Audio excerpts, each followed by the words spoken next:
All right, so I took that switch out. Looked like there were some cold solder joints. So I hit all the solder joints with the solder.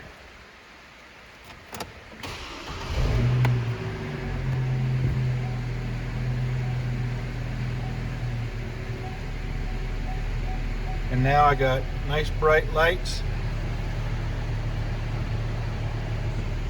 And the switch is working. The dimmer switch is working. I got dash lights.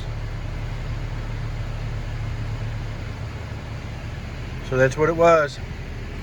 Hit the solder joints in this. Take it out, you just pop this off. Take that screw out of here. Pull this down. And there's a screw right back here. You take the whole piece out. Take it apart. There's about, I don't know, 10, 12 solder joints. Hit them with some new solder, put it back in, as good as new.